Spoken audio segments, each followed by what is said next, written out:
సమాసాలంటే ఏంటి?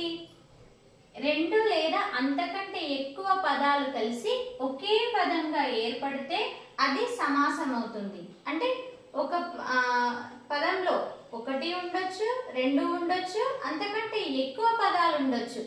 ఆ పదాలు కలిపినా కూడా ఒక పదంగా ఏర్పడటం.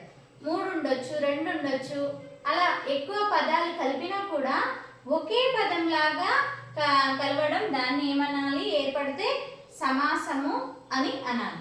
సమాసానికి ఉదాహరణ చూడండి. రామ బాణం, రామబాణం. లేదా సూర్య కిరణాలు, అలాగే సూర్యకిరణాలని కూడా అనొచ్చు. ఇక్కడ చూడండి, రామబాణం. దీని విగ్రహ వాక్యం రాస్తే ఏంలా రాస్తాం? రాముని యొక్క బాణం, రాముని యొక్క బాణం. ఎవరి బాణం అంటే ఇది? రాముని యొక్క బాణం. విగ్రహ వాక్యం రాసినప్పుడు చూడండి, యొక్క కిన్ కొన్ యొక్క లోపల ఏది? షష్ఠి తత్పురుష సమాసం వస్తుంది.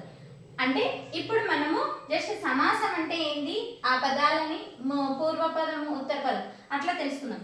అంటే ఇందులో రెండు ఉన్నాయి, రెండు పదాలు ఉన్నాయి.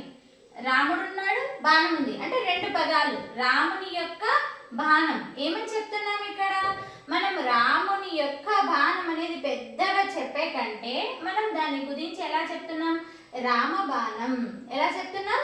రామబాణం. రామాలయం, రాముని యొక్క ఆలయం, రామాలయం. అది ఎవరి ఆలయం అని చెప్తున్నాము? రాముని యొక్క ఆలయము అని చెప్తున్నాం. కానీ ఆ యొక్క విభక్తి ప్రత్యయం చేర్చకుండా కూడా మనము రెండు అర్థవంతమైన పదాలని ఒక దగ్గర చేర్చి అది సమాస పదంగా ఏర్పడింది. ఇక్కడ కూడా రామబాణం అంటే రాముని యొక్క బాణం. మరి ఇందులో మనకు రెండు పదాలు ఉన్నాయి. మరి మనం సంధిలో అయితే పూర్వపదము పరపదము అంటాం. సంధిలో అయితే ఎలా అంటాము? పూర్వపదము పరపదం అంటాం. ఇక్కడ కూడా విగ్రహ వాక్యం రాసిన తర్వాత మొదటి పదాన్ని మనం ఏమనాలి? పూర్వపదం అని అనాలి. పూర్వపదం. మరి దీన్ని దీన్ని ఏమనాలి? ఉత్తర పదం. ఏమనాలి? ఉత్తర పదం. ఇక్కడ కూడా మనకు రెండు పదాలు ఉన్నాయి.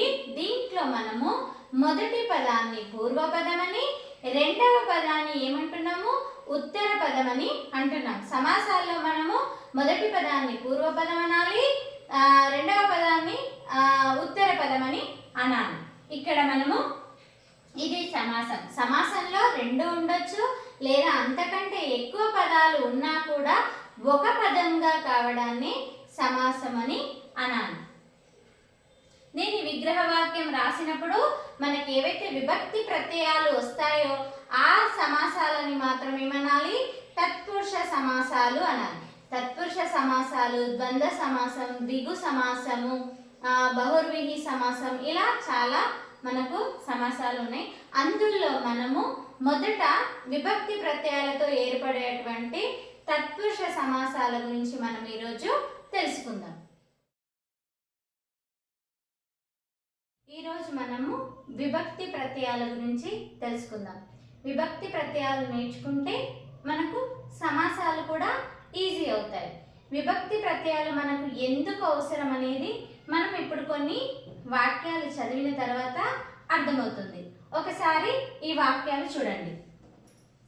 తెలంగాణ సంస్కృతికి, ఉనికికి బతుకమ్మ పండుగ ప్రతీక. హోలీ పండుగను మన దేశంలోనే కాకుండా విదేశాల్లో కూడా జరుపుకుంటారు. పీర్లను ఇత్తడితో, వెండితో తయారు చేస్తారు. వాణి పూజ కొరకు పూలను కోసింది. కృత్రిమమైన రంగులు చల్లుకోవడం వల్ల అనారోగ్యం పాలవుతాం. మనం ఇక్కడ కొన్ని వాక్యాలు చదివినాం. దాంట్లో మనకు వాక్యాల మధ్యలో కొన్ని అక్షరాలకు, పదాలకు ఇక్కడ పదాలకు మనము గీత గీయడం జరిగింది. అంటే ఇవి ఏంటి? విభక్తి ప్రత్యయాలు. విభక్తి ప్రత్యయాలు నేర్చుకోవాలి. ఇక్కడ చూడండి, ఈ విభక్తి ప్రత్యయాలు లేకపోతే ఈ వాక్యం మనకు సరిగా అర్థవంతంగా అనిపించదు. ఏది ఎలా అనేది చిన్న ఉదాహరణతో తెలుసుకుందాం. చూడండి, పీర్లను ఇత్తడితో వెండితో తయారు చేస్తారు. ఇక్కడ మనము గీత గీసింది ఏంటి? పీర్లను ఇత్తడితో వెండితో తయారు చేశారు. ఒకవేళ మనము ఇక్కడ ను అనే అక్షరాన్ని తీస్తే, ను అనే అక్షరాన్ని ఒకవేళ ఉపయోగించకపోతే, తో అనే అక్షరాన్ని ఉపయోగించకపోతే, ఇక్కడ తో అనే అక్షరాన్ని ఉపయోగించకపోతే మనకు ఆ వాక్యం అర్థవంతంగా కనిపించదు. అసలు ఏం చెప్తున్నామో కూడా అర్థం కాదు. అంటే మనం మాట్లాడే ప్రతి విషయంలో కూడా చాలా విషయాల్లో మనము విభక్తి ప్రత్యయాలను చేర్చకపోతే ఆ వాక్యానికి అర్థమే లేకుండా పోతుంది. ఎలా అంటే ఇక్కడ చూడండి, పీర్ల ఇత్తడి వెండి తయారు చేస్తారు. అంటే మనం ఇక్కడ గీత గీసిన అక్షరాలను చదవకుండా, వాటిని కలపకుండా చదివితే చూడండి, పీర్ల ఇత్తడి వెండి తయారు చేస్తారు. ఏమైనా అర్థం ఉందా దానికి? అసలు అర్థం లేదు ఆ వాక్యానికి. కాబట్టి మనకు విభక్తి ప్రత్యయాలను చేరిస్తేనే, వాటి వాక్యానికి పూర్తి అర్థం వస్తుంది. పీర్లను దేంతో తయారు చేస్తారు అని చెప్తున్నారు. ఇక్కడ చూడండి, మనము దేంతో తయారు చేస్తారు అనే దాన్ని కూడా దేనితో అని అక్కడ అంటాం. దేని తయారు చేస్తారు అంటే కూడా వాక్యము కరెక్ట్గా అనిపించదు. కాబట్టి చూడండి, పీర్లను ఇత్తడితో వెండితో తయారు చేస్తారు. అలాగే వాణి పూజ కొరకు పూలను కోసింది. వాణి పూజ కొరకున్కై ఇలా అంటే మనకు ఆల్రెడీ మీకు మళ్ళీ ప్రత్యయాలు చెప్పేటప్పుడు, విభక్తి ప్రత్యయాలు చెప్పేటప్పుడు చెప్తాను. డూములు ప్రథమ విభక్తి ఉంటాయి కదా, అవి మళ్ళీ అంటే వాటి ముఖ్యం, వాటి యొక్క ప్రాధాన్యత ఏంటి అనేది ఇప్పుడు తెలుసుకోవడానికి ఈ వాక్యాలు రాసి చెప్పడం జరుగుతుంది. అవి నేర్చుకోవాలి అంటే ఎందుకు నేర్చుకోవాలి అనేది కూడా ప్రశ్న రావచ్చు. ఇందుకే నేర్చుకోవాలి. వాక్యం మధ్యలో వాటి యొక్క సంబంధాన్ని తెలపాలి, వాటి యొక్క అర్థాన్ని వివరించాలి అంటే మనకు విభక్తి ప్రత్యయాలు తప్పనిసరిగా ఉపయోగించాలని అర్థం. వాణి పూజ కొరకు, వాణి దేని కొరకు పూలను కోసింది? జడలో పెట్టుకోవడానికి అనొచ్చు, జడలో అన్న కూడా మళ్ళీ వస్తుంది. అలాగే పూజ కొరకున్కై పూలను కోసింది. ఆమె దేనికోసం కోసింది అంటే పూజ కొరకు. కృత్రిమమైన రంగులు చల్లుకోవడం వలన కంటెన్ పట్టి పంచమ వల్ల అనారోగ్యం పాలవుతాం. కృత్రిమమైన రంగులు చల్లుకోవడం అనారోగ్యం పాలవుతాం. అది కూడా వాక్యం కరెక్ట్ అనిపించదు. కాబట్టి కృత్రిమమైన రంగులు చల్లుకోవడం వల్ల అనారోగ్యం పాలు అవుతాము అని ఇక్కడ అర్థం. నెక్స్ట్ విభక్తి ప్రత్యయాలని చూద్దాం. విభక్తి ప్రత్యయాల గురించి తెలుసుకుందాం. చూడండి, ప్రత్యయాలంటే ఇవి విభక్తులని వేటిని అంటారు. ప్రత్యయాలు చూడండి, డు ము ఊలు ప్రథమ విభక్తి, నిన్ నున్ లన్ కూర్చి గురించి ద్వితీయ విభక్తి, చేతన్ చేన్ తోడన్ తోన్ తృతీయ విభక్తి, కొరకున్ కై కోసం చతుర్థి విభక్తి, వలనన్ కంటెన్ పట్టి పంచమి విభక్తి, కిన్ కున్ యొక్క లోన్ లోపలన్ షష్ఠి విభక్తి, అందున్ నన్ సప్తమి విభక్తి, ఓ ఓరి ఓయి ఓసి సంబోధన ప్రథమ విభక్తి. ఇవి విభక్తి ప్రత్యయాలు.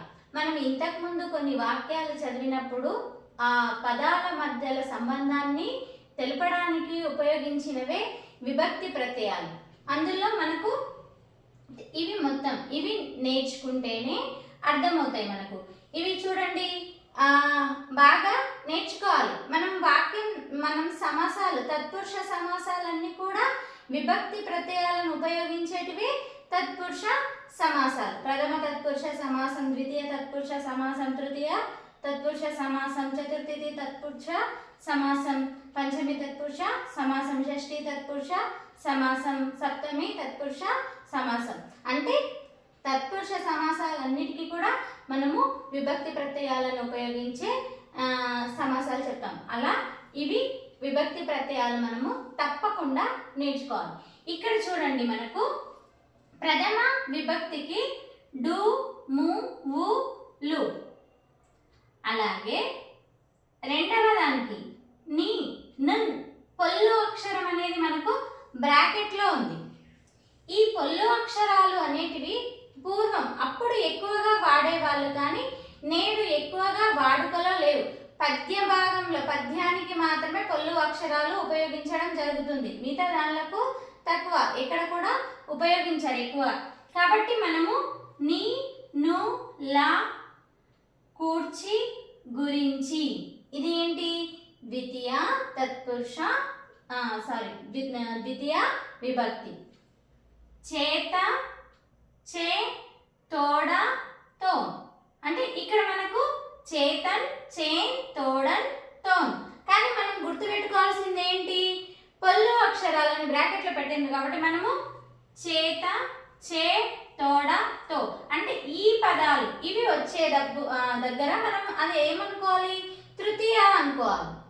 ఒకవేళ సమాసంలో వచ్చినా కూడా అది తృతీయ తత్పురుష సమాసం.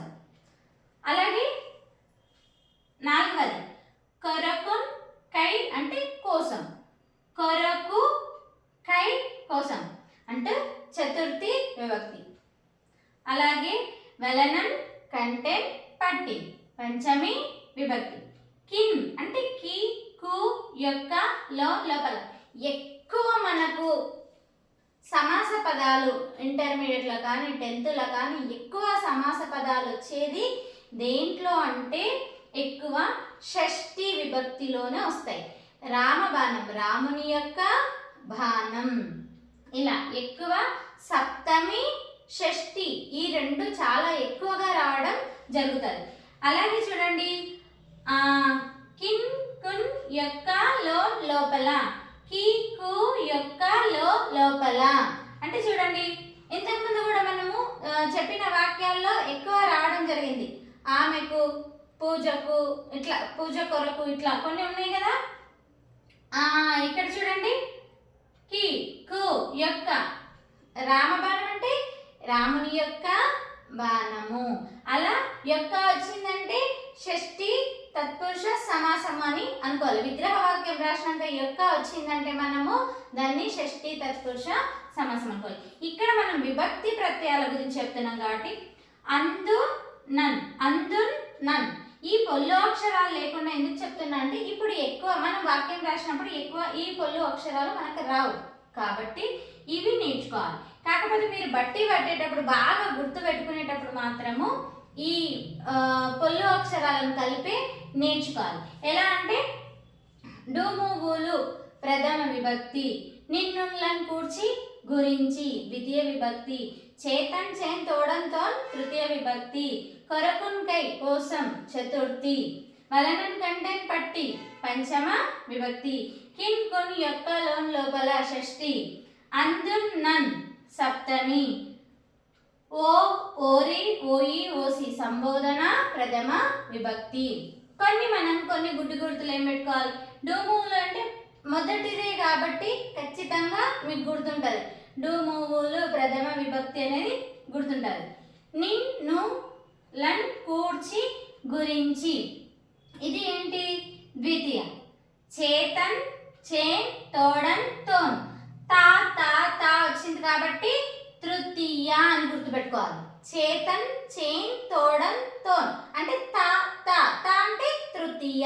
ఎలా గుర్తుపెట్టుకోవాలి, తా అంటే తృతీయ విభక్తి అని గుర్తుపెట్టుకోవాలి. కొరకున్, కై, కొరకున్, రా, కొరకున్, కై కోసం రా అని పలుకుతున్నాం కదా. కొరకున్, కొరకు అంటే కొరకు, చతుర్థి రా, అక్కడ కూడా రా పలుకుతున్నాం కాబట్టి ఇది ఎలా గుర్తుపెట్టుకోవాలి? చతుర్థి అని గుర్తుపెట్టుకోవాలి. వెలనం కంటే పట్టి, వెలన కంటే పట్టి, పట్టి అని ఉంది కాబట్టి మనము పంచమి అని గుర్తుపెట్టుకోవాలి. కింకున్ యొక్క లోన్ లోపల, ఇది మనకు షష్ఠి. కొన్ని గుర్తుపెట్టుకుంటే కొన్ని ఆటోమేటిక్గా అవే వస్తాయి కాబట్టి మనకు ఈ 4 గుర్తుపెట్టుకున్నా అంటే మిగతా 3 గుర్తుపెట్టుకోవడము ఈజీ అవుతుంది. ఇవి విభక్తి ప్రత్యయాలు. ఇవి నేర్చుకుంటే తప్పనిసరిగా తత్పురుష సమాసాలన్నీ కూడా వస్తాయి. దీని తర్వాత మనము సమాసాల గురించి నేర్చుకుందాం. అవి తత్పురుష సమాసాల గురించి ముందుగా నేర్చుకుందాం. తత్పురుష సమాసంలో మొదటిది ప్రథమ తత్పురుష సమాసం. అందులో చూడండి మనకు డు మూవు ఏవొస్తాయి? ప్రథమాలు అంటే డు మూవులు అనే ప్రథమ విభక్తులు రావడం జరుగుతుంది. మధ్యాహ్నం, అహనం యొక్క మధ్య భాగం. ఏంటి పదం మనకు అంటే మధ్యాహ్నం, అహనం యొక్క మధ్య భాగం. సగరాజ్యం, రాజ్యం యొక్క సగభాగం. అలాగే మధ్య మార్గం, మార్గం యొక్క మధ్య భాగం. అంటే మనకి ఇక్కడ ఒకటి గుర్తుపెట్టుకోవాలి, మనకు సమాసాల్లో పూర్వపదము ఉత్తర పదం ఉంటుంది, పరపదం కాదు ఉత్తర పదం ఉంటుంది. మనం సందుల్లో అయితే పూర్వపదము పరపదము అంటాం కదా, ఇక్కడ మనకు ఇది పూర్వపదం, పూర్వపదం. ఇక్కడ మనకు ఉత్తర పదం, ఉత్తర పదం. ఓకే, అంటే ఇక్కడ మనకు ఒకటి గుర్తించుకోవాలి, పూర్వపదము ఉత్తర పదం కదా. ఇక్కడ మనం రాసేటప్పుడు విగ్రహ వాక్యం రాసేటప్పుడు చూడండి, అహనం యొక్క మధ్య భాగం అంటే మనకు ఉత్తర పదం ఎక్కడొచ్చింది? ముందే వచ్చింది, అంటే పూర్వపదంగా వచ్చింది. అంటే ఉత్తర పదాన్ని పూర్వపదంగా రాస్తాం. ఎందుకు అనేది నేను చెప్తా వినండి. ఇక్కడ మనకి ఏమొచ్చింది? అహనం యొక్క మధ్య భాగం, మనకు ము ము వచ్చిందా? డు మూవు కదా, ప్రథమ ఏమంటారు విభక్తి ప్రత్యయాల్లో మొదటిది డు మూవులు, ప్రథమ విభక్తి. ఇక్కడ మధ్యాహ్నం అంటే ఇక్కడ మనకు ము ఎగిరిపోయింది, పదంగా ఉన్నప్పుడు ఆ ము లేదు, విగ్రహ వాక్యం రాసినప్పుడు మాత్రము వచ్చింది. అహనం యొక్క మధ్య భాగము. ఇక్కడేమో చూడండి సగరాజ్యము, విగ్రహ వాక్యం రాస్తే రాజ్యం యొక్క సగభాగము. మధ్య మార్గము, మార్గం యొక్క మధ్య భాగము. అంటే మనకు మూము రావడం జరిగింది. ఇక్కడ మనకు పూర్వపదం ఉత్తర పదం. ఎందుకు అంటే మనకు ఏ ఎగ్జామ్లో అయినా విగ్రహ వాక్యం రాసి ఇది ఏ సమాసము అని అన్న గుర్తించవచ్చు, గుర్తించమని అడగవచ్చు. ఎలా అంటే చూడండి, రామ బాణం. ఇది మనం విగ్రహ వాక్యం రాస్తే ఎలా రాస్తాం?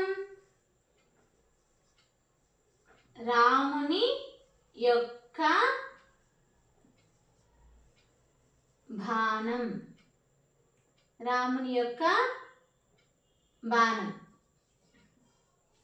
కదా. మళ్ళీ ఇక్కడ ఏమొచ్చినాయి విభక్తి ప్రత్యయాలంటే యొక్క వచ్చింది. పూర్వపదం తర్వాత ఏమొస్తాయి? విభక్తి ప్రత్యయాలు వస్తాయి. తత్పురుష సమాసంలో పూర్వపదంలో ఏమొస్తాయి? విభక్తి ప్రత్యయాలు వస్తాయి. అంటే తత్పురుష సమాసాలు అంటేనే విభక్తి ప్రత్యయాలు వస్తాయని మనకు తెలుసు. కానీ ప్రథమ తత్పురుష సమాసానికి వేరే సమాసానికి తేడా చూడండి. ఇది మనము రాముని యొక్క బాణం అంటే కిన్ కున్ యొక్క లోన్ లోపలం, కిన్ కున్ యొక్క లోన్ లోపల ఏ సమాసము? షష్ఠి, షష్ఠి వస్తుంది కదా. మరి ఇక్కడ కూడా అహనం యొక్క మధ్య భాగము, రాజ్యం యొక్క సగభాగము, మార్గం యొక్క మధ్య భాగం. మరి ఇక్కడ కూడా యొక్కనే వచ్చింది కదా. మళ్ళీ ఇది ప్రథమ తత్పురుష సమాసం ఎందుకు అవుతుంది, షష్ఠి తత్పురుష సమాసం ఎందుకు కాదు అనే ఒక డౌట్ మనకి వస్తుంది. అంటే ఇక్కడ మనం గమనించాల్సిన విషయం ఏంటి అంటే పూర్వపదము ఉత్తర పదము అనేది గుర్తు పెట్టుకోవాలి. రామబాణం, రామ అనేది పూర్వ పదం, అలాగే బాణం అనేది ఉత్తర పదం. అంటే మనం విగ్రహవాక్యం రాసినప్పుడు చూడండి, రాముని యొక్క బాణం అంటే రాముని అనేది పూర్వపదం లాగానే ఉంది, బాణం ఉత్తర పదం అనేది ఉత్తర పదంలానే ఉంది. రాముడు అనేది ఏంటి? పూర్వ పదం, అలాగే బాణం అనేది ఏంటి? ఉత్తర పదం.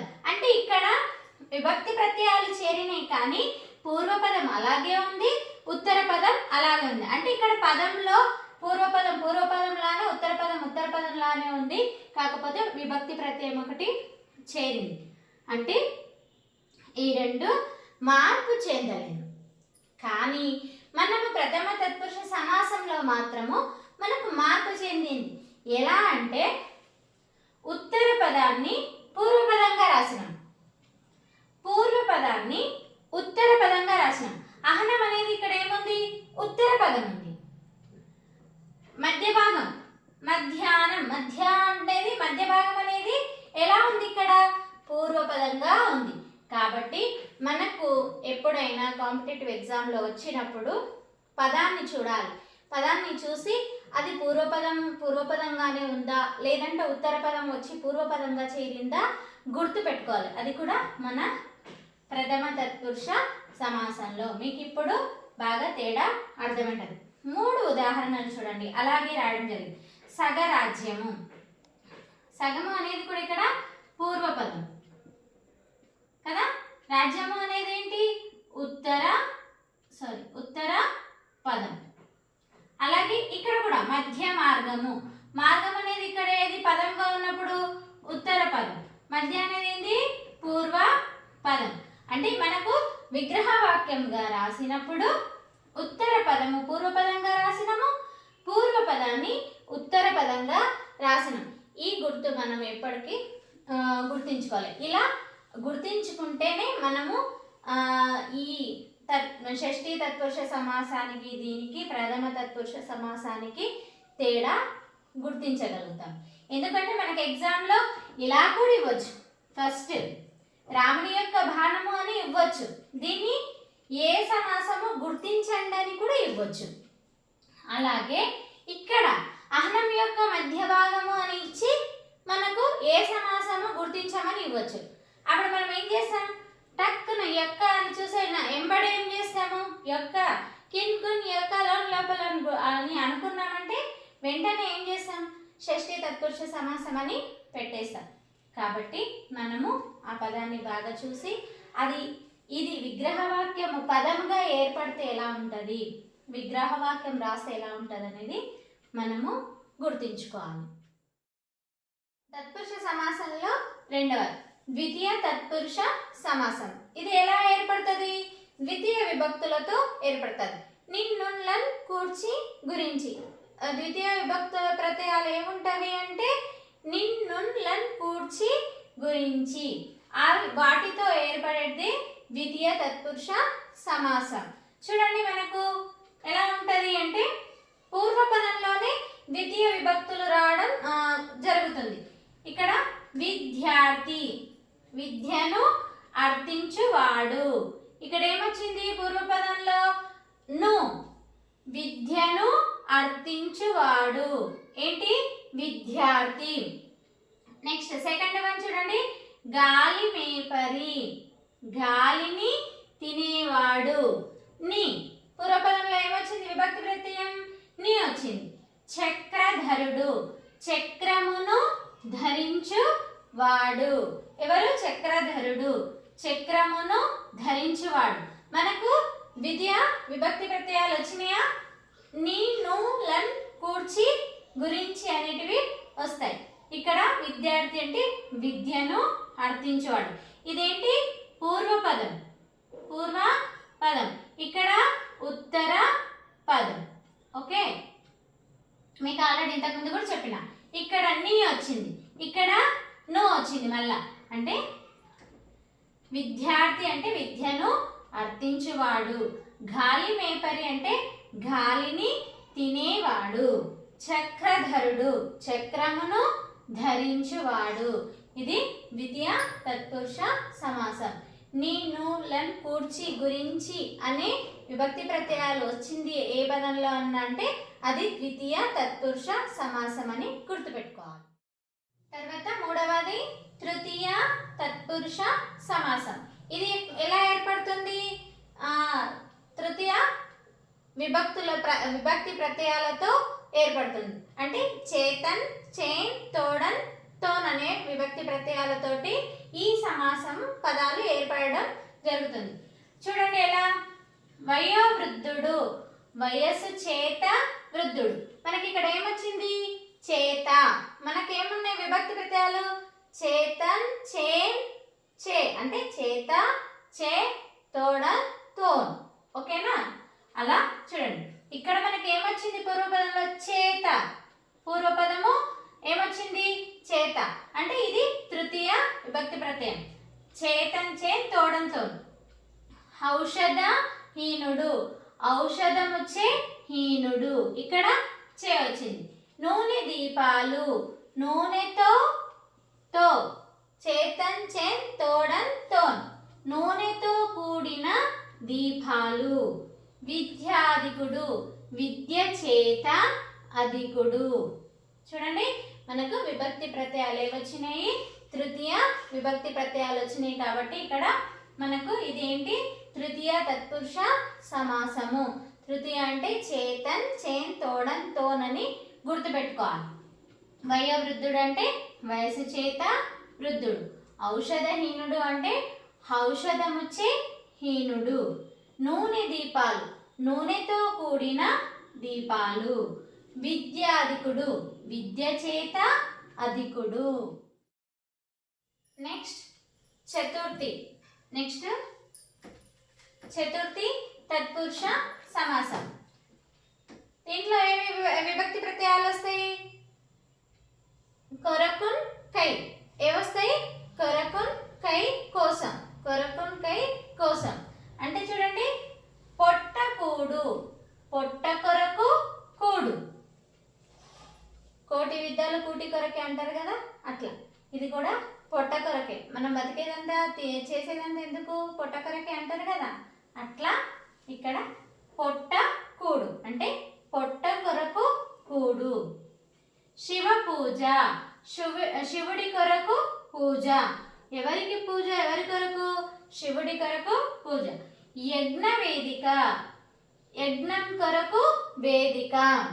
అంటే ఇక్కడ యజ్ఞము కొరకు వేదిక. యజ్ఞం కొరకు వేదిక. ఇక్కడ మనము బండిరా రాసినాం.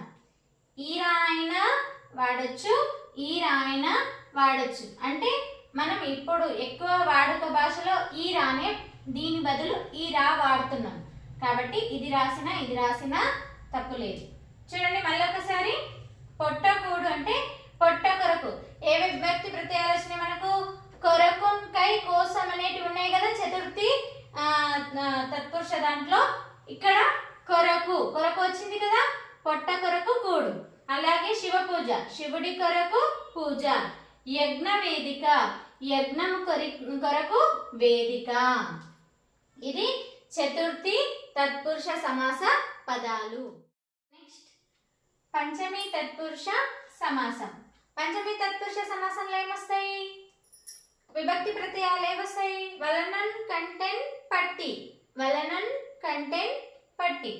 అందులో విభక్తి ప్రత్యయాలు పంచమి విభక్తి ప్రత్యయాలు వస్తాయి. కాబట్టి చూడండి, పంచమి తత్పురుష సమాసం. పాప భీతి పాపము వలన భీతి. పాప భీతి పాపము వలన భీతి. అంటే మనకి ఏవొస్తాయి విభక్తి ప్రత్యయాలు అంటే వలనన్, కంటెన్, పట్టి. పంచమ తత్పురుష సమాసంలో పంచమ విభక్తి ప్రత్యయాలు రావడము జరుగుతుంది. దొంగ భయము దొంగ వలన భయము. దొంగ భయము దొంగ వలన భయం. విగ్రహవాక్యం రాస్తే ఏమొస్తాయి మనకి? వలన. పూర్వపదం తర్వాత ఏమొచ్చింది మనకి? ఏ విభక్తి విభక్తి ప్రత్యయం వచ్చింది వలన. వలన కంటే పట్టి అంటే పంచమి విభక్తి ప్రత్యయాల్లో పంచమి. పుత్ర లాభము, పుత్రుని వలన లాభము. ఇక్కడ కూడా ఏమొచ్చింది మనకు? పుత్రుని వలన లాభము అంటే వలన అనేది రావడం జరిగింది. అలాగే మనము ఇంకా ఎగ్జాంపుల్గా చెప్పాలంటే రాముని కంటే గొప్ప దేవుడు లేడు అంటే రాముని కంటే గొప్పవాడు లేడు.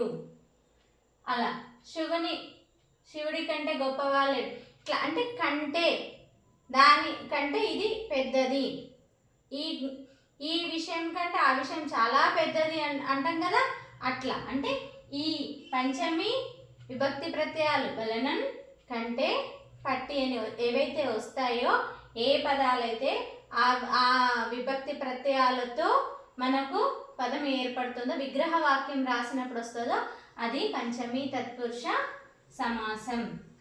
మళ్ళీ ఒక చూడండి, పాప భీతి అంటే పాపము వలన భీతి. దొంగ భయము అంటే దొంగ వలన భయం. పుత్ర లాభము అంటే పుత్రుని వలన లాభము. షష్ఠీ తత్పురుష సమాసం. ఇది చాలా ఇంపార్టెంట్.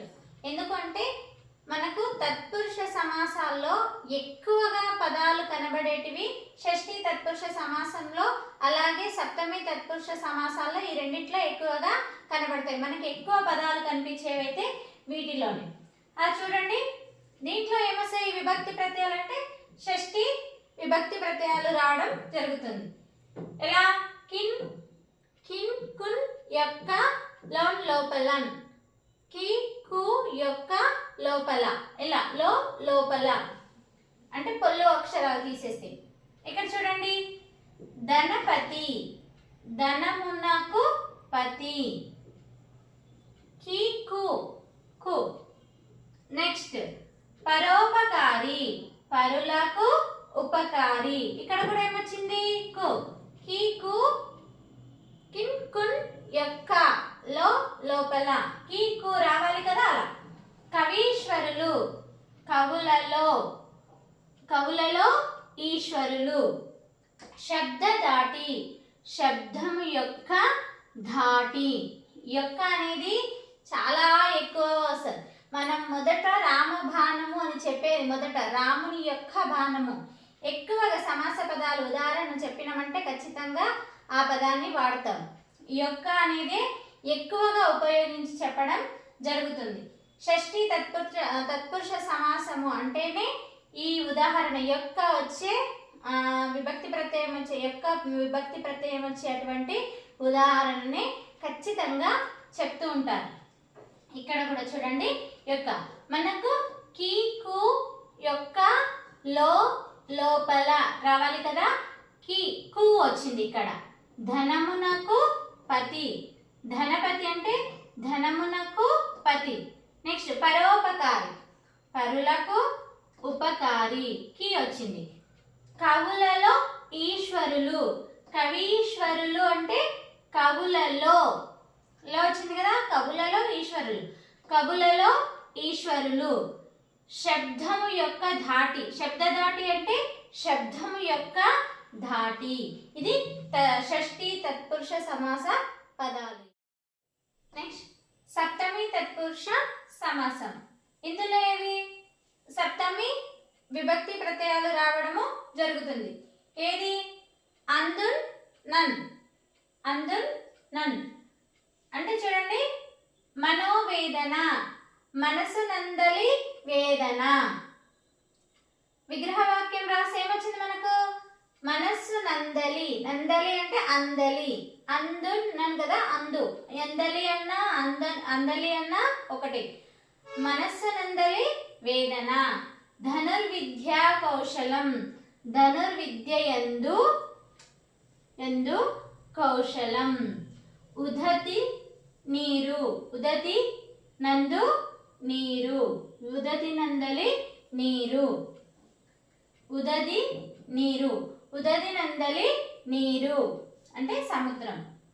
ఇక్కడ మనోవేదన, మనస్సు నందలి వేదన. ధనుర్విద్యా కౌశలం, ధనుర్విద్య యందు కౌశలం.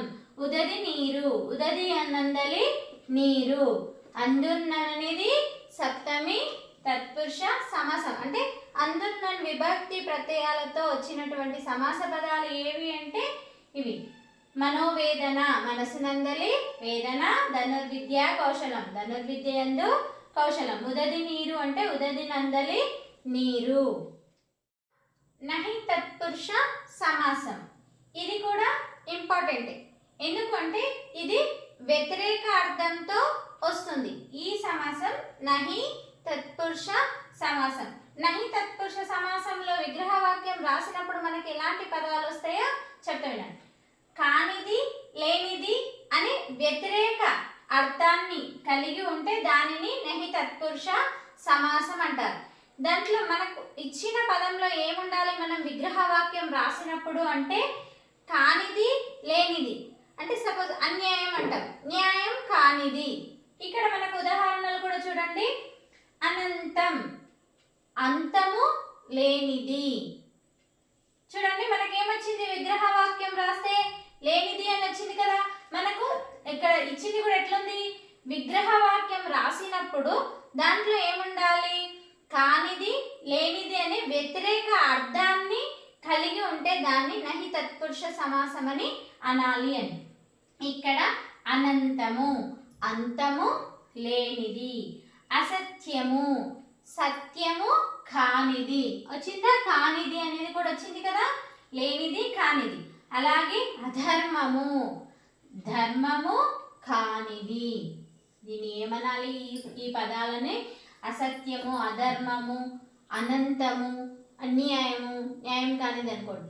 అలా వ్యతిరేక పదాలు వ్యతిరేక పదంగా వచ్చిందంటే ధర్మము అంటే దానికి వ్యతిరేక పదం అధర్మము, సత్యము అంటే దానికి వ్యతిరేక పదం అసత్యము. అంటే ఇట్లా మనకు వ్యతిరేక పదాలు కనిపించింది అంటే అది ఏ సమాసం అనుకోవాలి అంటే నహి తత్పురుష సమాసం అని అనుకోవాలి. ఇక్కడ ఇవి గుర్తుపెట్టుకోవాలి.